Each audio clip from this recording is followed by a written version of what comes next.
Hello everyone, hope आप लोग अच्छे हैं। Welcome to Mamta classes.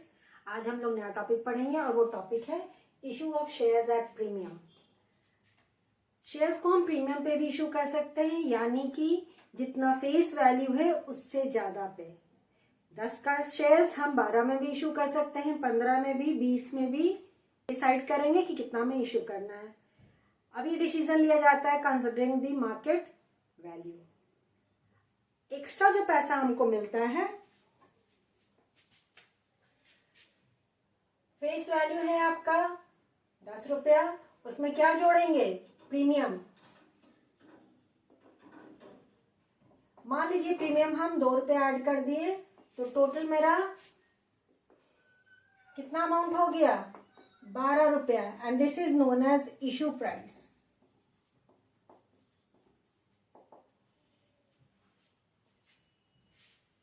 और ये बिल्कुल इलीगल नहीं है। जैसे आप कभी कभी मूवी देखने जाते हैं और मूवी का टिकट आप 300 वाला 400 में ले लेते हैं या उससे ज्यादा में भी ले लेते हैं, तो उसको तो ब्लैक बोला जाता है। लेकिन यहाँ पे ये ब्लैक का पैसा नहीं है, बिल्कुल लीगल है और इसको कंपनीज एक्ट में मान्यता मिला हुआ है। इसलिए कंपनी 10 का शेयर्स 20 में भी इशू कर सकती है, 25 में भी इशू कर सकती है, 100 का शेयर्स 1000 में भी इशू कर सकती है। अंडरस्टूड? प्रीमियम का जो पैसा हम रिसीव करते हैं,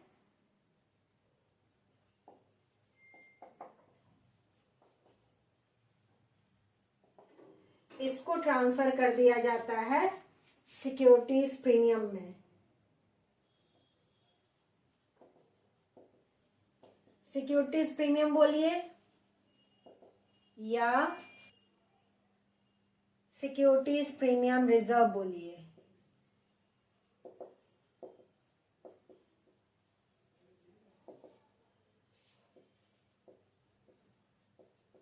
नॉर्मली हम इसी को यूज करेंगे।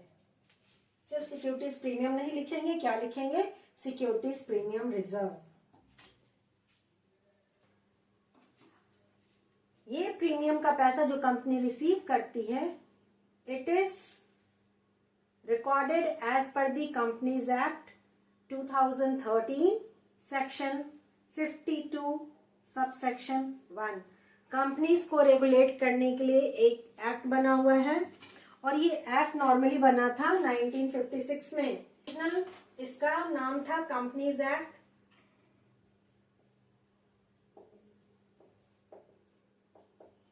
1956।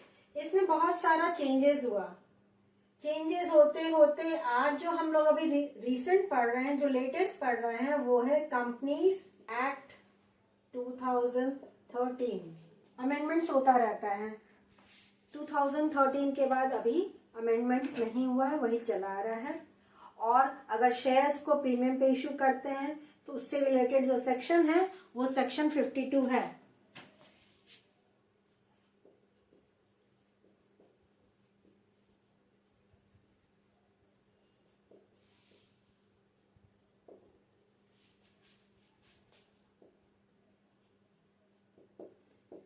Section 52 subsection 1। अब ये सेक्शन क्या होता है? देखिए, एक्ट तो बहुत चीज को कवर करता है। इसमें सारा रूल्स एंड रेगुलेशन दिया कि ये मैटर होगा तो इसको कैसे सॉर्ट आउट करना है, ये मैटर होगा तो इसको कैसे सॉर्ट आउट करना है, इस चीज की कैसे एंट्री करनी है, ये सब कुछ कंपनीज में मेंशन है।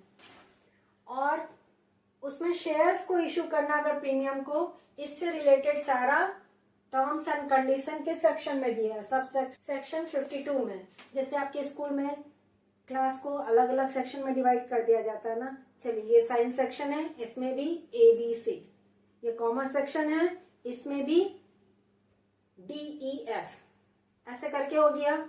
और हमने बोला सब सेक्शन को भी और क्लासिफाई किया जाता है सब सेक्शन में। जैसे आपके क्लास को डिवाइड किया जाता है अलग अलग हाउस में, तो यहाँ भी सेक्शन को डिवाइड कर दिया गया सब सेक्शन 1 में। तो अगर कंपनी प्रीमियम पे इशू करती है तो इससे रिलेटेड सारा रूल्स एंड रेगुलेशन सेक्शन 52 में दिया हुआ है, उसको फॉलो करना पड़ता है। क्लियर है? अब ये जो प्रीमियम का पैसा कंपनी रिसीव करती है, हमने क्या कहा, कहाँ ट्रांसफर कर देना है? सिक्योरिटी प्रीमियम में। और सिक्योरिटीज प्रीमियम रिजर्व में एक रिजर्व क्रिएट हो जाता है। इस एक्स्ट्रा मनी को जो हम रिसीव किए हैं एज प्रीमियम ऑन शेयर्स, उसको सर्टेन पर्पस के लिए ही यूज किया जा सकता है बाय द कंपनी। उसके अलावा जो पर्पस दिया गया है किसी और काम के लिए कंपनी यूज नहीं कर सकती है। और वो क्या क्या पर्पस है, इसको सेक्शन 52 सब सेक्शन 2 में मेंशन किया गया है। अभी हम लिखने जा रहे हैं, ये कभी कभी थ्योरी में पूछ दिया जाता है, तो अभी फटाफट इसको आप नोट कर लीजिएगा। इसको तो नोट कर ही लिए होंगे, अगर नोट नहीं किए हैं तो इसका स्क्रीनशॉट ले लीजिए। Purposes for using securities premium reserve.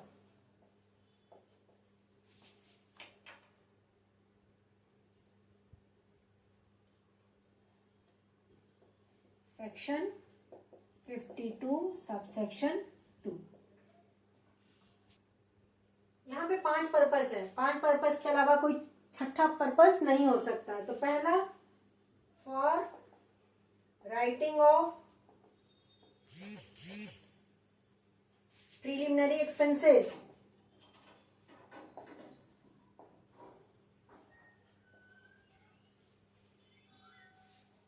Of the company.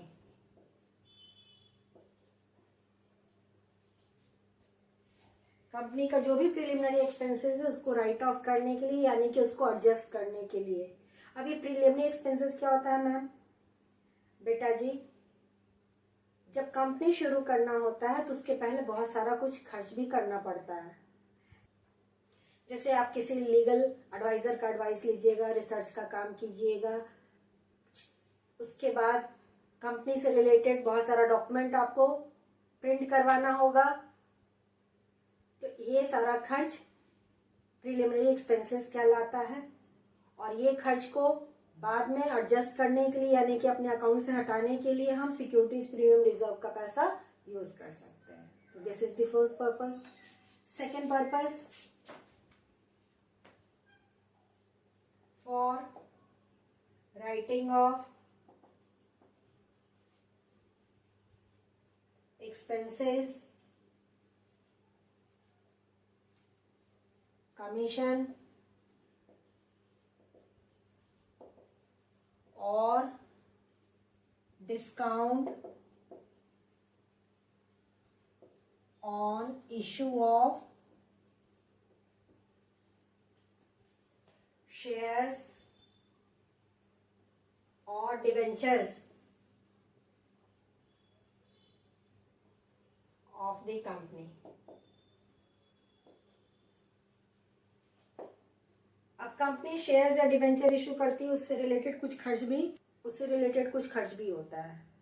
पीछे हमने समझाया था, एजेंट को, ब्रोकर को कमीशन भी देना पड़ता है। कंपनी शेयर्स को पहले डिस्काउंट पे भी इशू कर सकती थी, लेकिन आफ्टर 2013 जो अमेंडमेंट हुआ है, अब कंपनी शेयर्स को डिस्काउंट पे इशू नहीं कर सकती। डिस्काउंट पे मतलब जितना फेस वैल्यू रहता था उससे कम पे। लेकिन दूसरा टर्म हमने लिखा है डिबेंचर्स। डिबेंचर्स को कंपनी डिस्काउंट पे भी इशू कर सकती है, पार पे, प्रीमियम पे एंड डिस्काउंट पे। अब ये डिबेंचर होता है क्या? अगर कंपनी को और पैसे की जरूरत होगी और आपका कैपिटल सफिशिएंट नहीं है तो आप लोन लीजिएगा। पब्लिक से अगर लोन लेते हैं तो उसके बदले में कंपनी डिबेंचर इशू करती है। ये हम लोग नेक्स्ट चैप्टर में डिटेल में पढ़ेंगे। तो इसको डिस्काउंट पे भी इशू की है, अभी भी कर सकती है। इन सारे खर्च को राइट ऑफ करने के लिए हम सिक्योरिटीज प्रीमियम रिजर्व का पैसा यूज कर सकते हैं। तो this is the second purpose. Third, for issuing fully paid bonus shares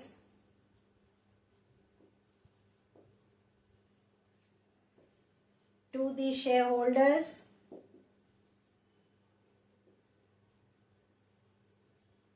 of the company.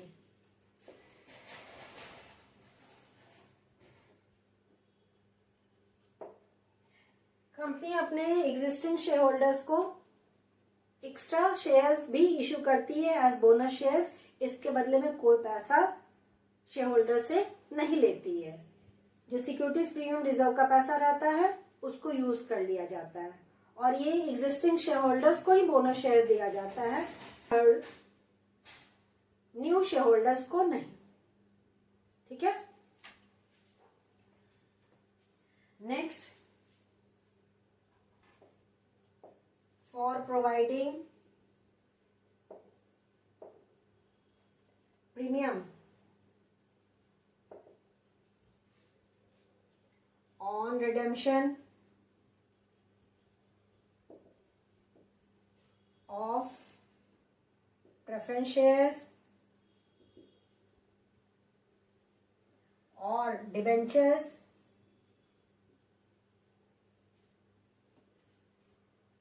of the company।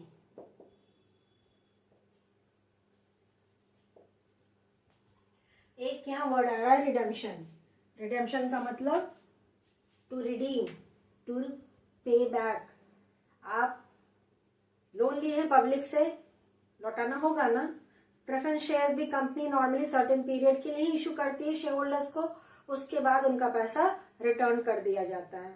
तो जो रिटर्न करने के समय कंपनी फेस वैल्यू के साथ साथ एक्स्ट्रा पेमेंट भी करती है और जो एक्स्ट्रा पेमेंट करती है उसको प्रीमियम बोलते हैं। जैसे यहाँ जैसे शेयर्स को इशू किया जा रहा है प्रीमियम पे, यानी कि एक्स्ट्रा पैसा रिसीव किया जा रहा है at the time of issue, लौटाने के वक्त कंपनी एक्स्ट्रा पैसा दे सकती है on preference shares and debentures.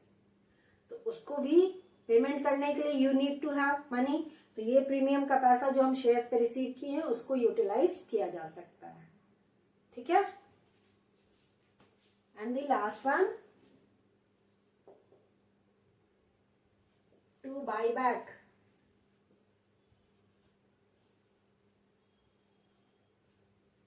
of its own shares or securities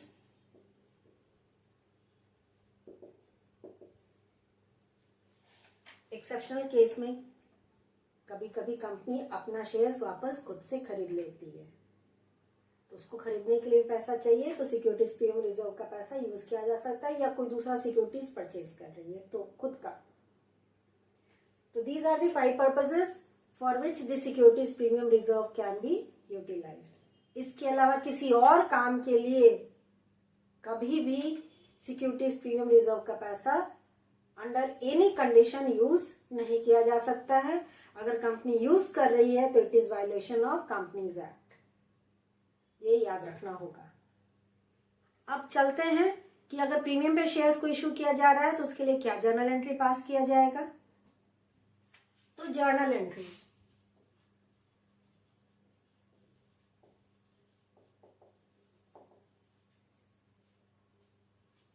सबसे पहला जर्नल एंट्री सेम होगा जो हम पार पे इशू किए थे। पहला एंट्री क्या होता है, bank account, debit to share application account.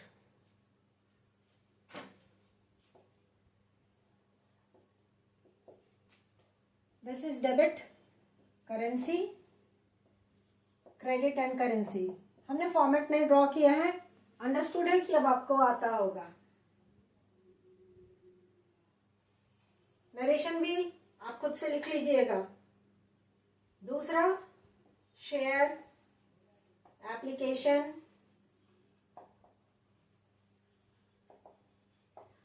Account, debit to share capital account. Application का पैसा जो यहां मिला था उसको हम ट्रांसफर कर दिए शेयर कैपिटल में। Third journal entry, share allotment account, debit to share capital account and 2 securities premium reserve account। यहाँ पे अलॉटमेंट में दोनों अमाउंट इंक्लूडेड रहेगा, कैपिटल का पार्ट भी और सिक्योरिटीज प्रीमियम रिजर्व का पार्ट भी। सपोज कीजिए कंपनी 10,000 शेयर्स इशू की है, ₹10 each at a premium of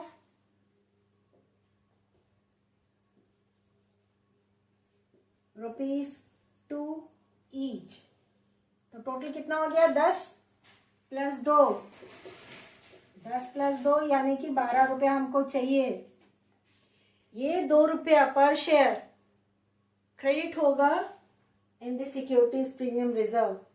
और अगर क्वेश्चन में कुछ भी नहीं बोला गया है तो इसकी एंट्री हमेशा अलॉटमेंट के साथ ही किया जाता है। अगर बोल दिया एप्लीकेशन के साथ तो आपके पास कोई ऑप्शन नहीं है, एप्लीकेशन के साथ यहाँ पे चला जाएगा, यहाँ पे जहाँ शेयर कैपिटल को क्रेडिट किए हैं। लेकिन अगर कुछ नहीं बोला है तो हमने क्या कहा? अलॉटमेंट के साथ जब ड्यू करते हैं, रिसीव करते वक्त नहीं, ड्यू करते वक्त। तो मान लीजिए यहाँ कंपनी कितना शेयर्स इशू किए बेटा जी? 10,000।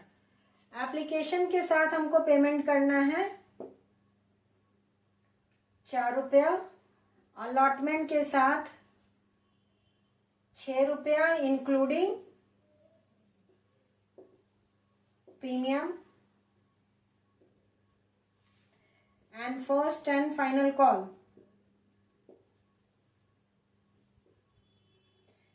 ₹2 हो गया ना? 12, 4 + 6 10 + 2 12 हो गया। तो 6 रुपया में 2 रुपया आपका प्रीमियम जुड़ा होगा। तो अगर इसी को हम यहाँ पे लिखते हैं तो ये एप्लीकेशन में कितना जाएगा? एप्लीकेशन में 10,000 × 4, एप्लीकेशन का पैसा 40,000 हमको मिला, और यही 40,000 हम ट्रांसफर कर दिए थे शेयर कैपिटल में। उसके बाद हम अलॉटमेंट कितना से ड्यू करेंगे? 10,000 × 6 60,000, और शेयर कैपिटल में जब 6 रुपया में प्रीमियम जुड़ा हुआ है तो इससे रिलेटेड प्रीमियम कितना है? 2 रुपया। तो इस 6 रुपया का अगर ब्रेकअप करते हैं तो 4 + 2 हो रहा है, 2 रुपया प्रीमियम का।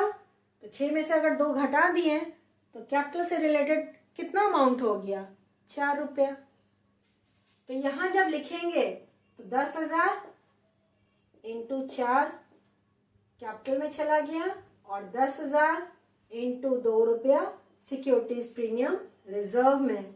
दोनों का टोटल करके यहाँ पे आ गया 10,000 × 6 रुपया।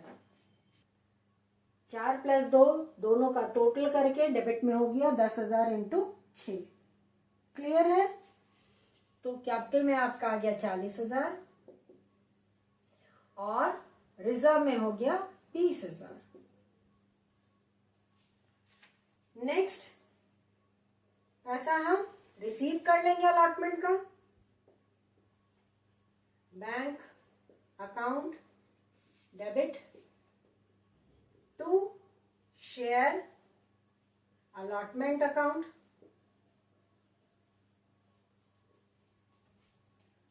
कितना रिसीव करेंगे?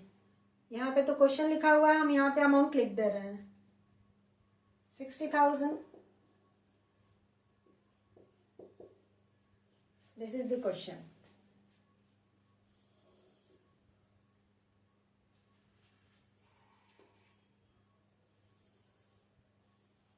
और यहाँ अगर नरेशन बोलते हैं अलॉटमेंट के लिए तो allotment due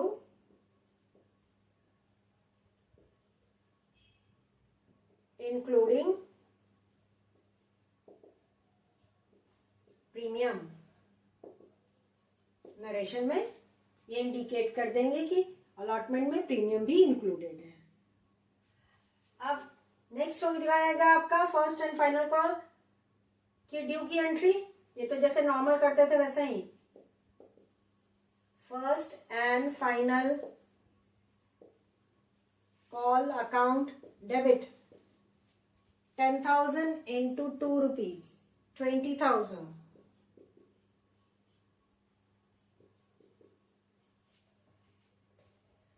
To share capital account. Due करने के बाद first and final call receive कर लेंगे तो bank account debit.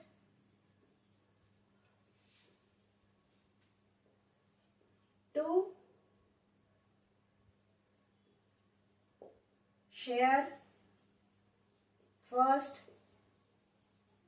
And final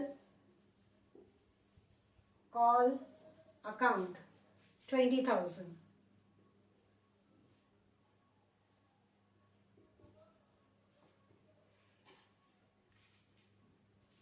हो गया मेरा सारा जर्नल एंट्री कंप्लीट। कोई मुश्किल नहीं है ना, समझ में आ गया। अब हमने आपको जर्नल एंट्री तो समझा दिया है।